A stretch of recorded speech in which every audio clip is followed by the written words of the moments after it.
Почитувани, добре дојдовте во новото издание на Спорт Плюс, сезона 6, епизода 1, есенско издание, а нема подобар начин да ја почнеме новата сезона од спортот со најголем успех постана време во нашиот брат, а тоа е ракометот.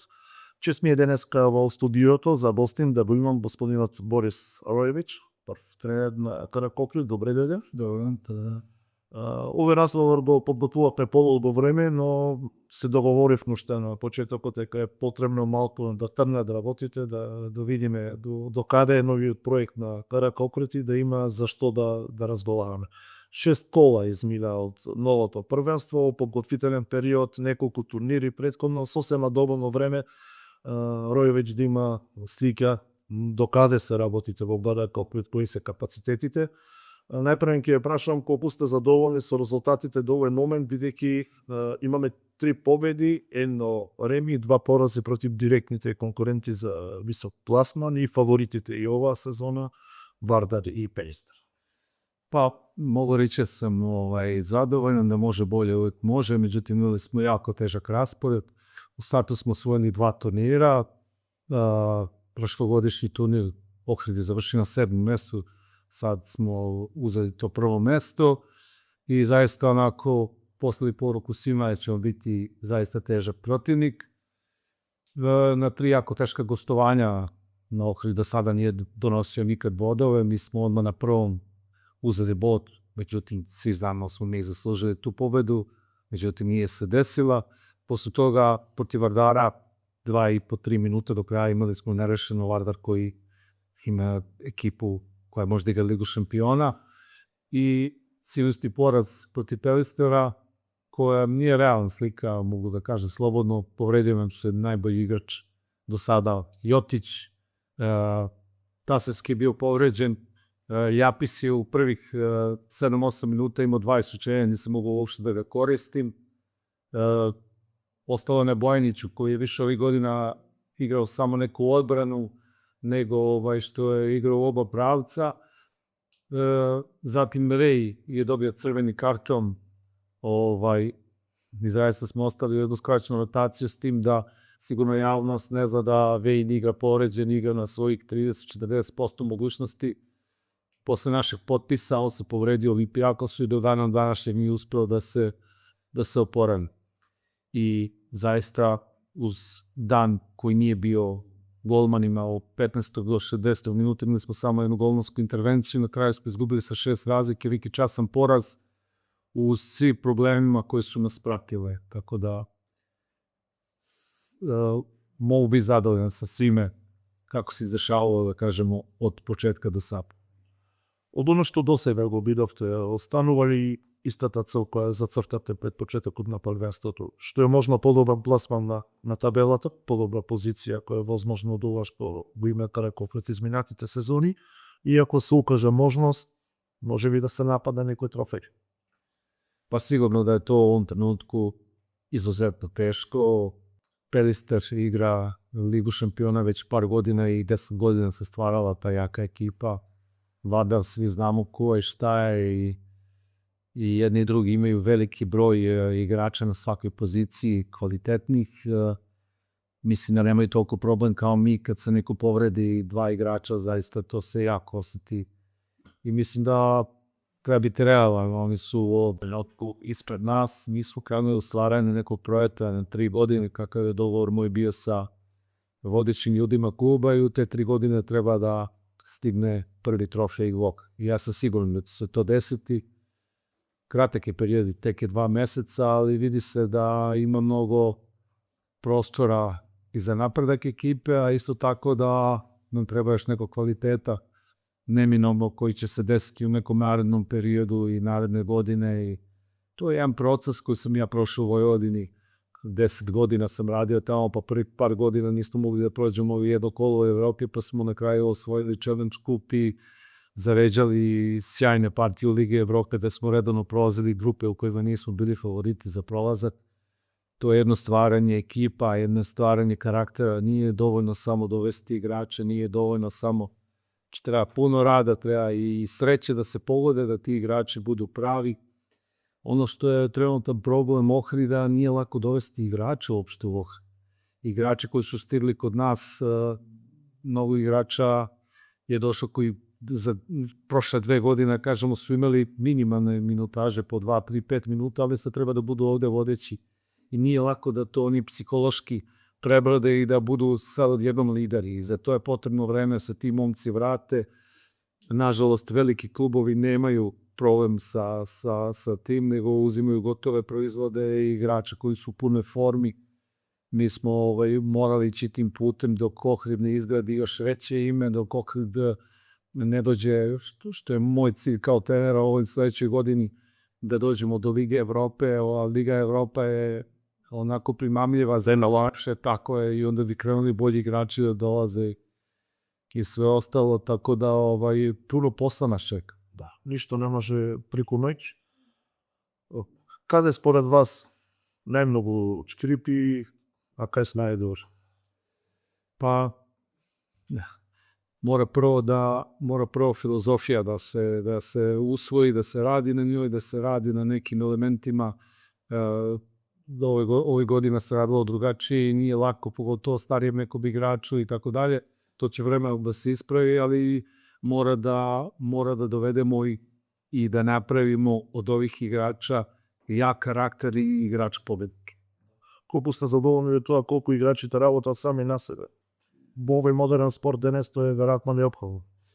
Sigurno da je to, i ovi igrači su dobri momci, kvalitetni ljudi i žele da rade. I to je prvi preduslov da bi mogli da idemo dalje.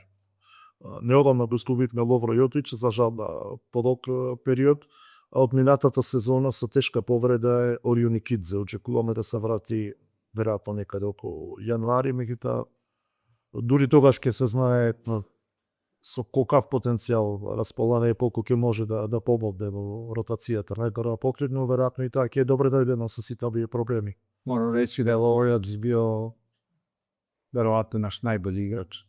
Igrao je možda i najbolju sezonu svoj. Dečko je fenomenalan i zaista jako žalim zbog njegove povrede. Što se tiče Nikidzea, on se vraća u januaru, međutim pauza je pakla da je 9 meseci jako duga pauza i vidjet ćemo koliko stajat vremena da se vrati. Да не бил Охрид спободнено до раскида договорот со спомечкиот интернационалец Бал Цидар, кој го носеше со успех дресот на Охрид изминатите сезони. Ваш коментар? Pa Cirar je dobio ne dete, dobio jednu ponudu posao u Austriji i rekao je da mu se životno pitanje rešava s tim, zamolio je klub i mene da mu izađemo u susret, da mu je blizu kuća i da bi tim rešio svoj život, jer on tamo želi da ostane, da živi i da radi. Zaista nismo mogli da mu ne ispolimo, mnogo je dao za ovaj klub, mnogo dobar momak i mi smo mu izašli u susret i je zaista zahvala nama i mislim da je ljudski i od meni i od kluba. Му посакуваме се најдобро на Бал Цирар во животот и во натамошната кариера. Оно што сега ни престои еден меч, ако го општо има некаков лисен надпревар, тоа е Радовиш во Охрид и веднаш после тоа двомец со Баки, тоа е второ коло од Европскиот куп. Pa očekujemo lakšu utakmicu protiv Radoviša, ali moramo, ne smemo ih podceniti. Posle toga kreće Evropski kup, da imamo ambicije da prezivimo. Mala je nepoznanica azerbejdžanski predstavnik Baku. Moramo ući maksimalno, jer, kažem, imamo velike ambicije i nadamo se pozitivnom rezultatu. Да. Од ова што до сега ќе да се навратиме на Суперлигата, го видовте од досегашните 6 победи ќе игравме со најсилните тимови, гостувавме и во Скопје 2 пати, еднаш во Питола. Кој ќе води битката за шампионската титула според вас? Кому му давате предност реално помеѓу Вардар и Перистр? Meni je Vardar favorit broj 1, to sam rekao prvi dan kad sam došao ovde. I tako sam mislim. Спомнавте дека пред Гарек Охрид е период и процес на голема работа за да може да се доближи во квалитетот кој во овој момент имаат Вардар и Перистр. Објективно, колку сме сега во секој поглед далеко од тој варфилијат, од тој потенцијал. Pa ja kad sam dolazio ovde, ambicije kluba su bile da u ovoj sezoni krenemo, da uzimamo bodove tima trima ekipama i da se tako približimo njima. Mi smo već to uradili po toga koji ide na strani, dobili smo predstav na turniru i nadam se da će biti još pobeda kući. Pa mislim da smo na domaćem terenu vrlo blizu da se nosimo s njima i da uzimamo im bodove. Za tamo nam treba ipak malo više kvaliteta, jer tamo padaju i ekipe Lige šampiona, ali mislim da u narednoj sezoni uz pad nekih pojačanja da će itekako da se donose bodovi sa strane i da imamo veliki potencijal. Svi ljudi u klubu imaju veliku želju i nadam se najboljim i da ćemo se možda i ranije pre te treće sezone radovati sa trofeja. Вероятно размислувате околу конструкцијата на гара во Охрид и ова сезона и во наредните сезони се размислувани за засилување можеби што го тепот на ова сезона или овој ростер ќе остане добра? Сигурно да će biti neki pojačanja u nekom narednom periodu, jer jednostavno čim su krenule povrede, krenuli su veliki problemi i sigurno će biti od 25. jula pa do sledećeg 25. jula radimo rekonstrukciju ekipe, pravimo, dovodimo. Meni kao treneru nije lako, ne poznajem ligu i ova godina meni služi da upoznam ligu, igrače i mislim da je sledeća godina ključna za GRK Ohrid i nadam se da sledeće godine i tekako ćemo imati ove šampionske ambicije. Имате сериозно тренерско искуство. Како оценувате организацијата на ГРК Охрид и се она што Брадов го прави за ракометниот клуб? Pa ja sam rekao da se osjećam ovdje kao kući, ljudi su prijatni, ljudi su odlični. Uprava kluba zaista je 24 sata uključena. Sportski direktor, nekad smo i po 10 puta na vezi. Gradonačelnik je sve ispunio i više od očekivanog i dogovorenog i zaista sam prezadovoljan s te strane. Неколку месеци сте жител во Охрид, како би се допаѓал?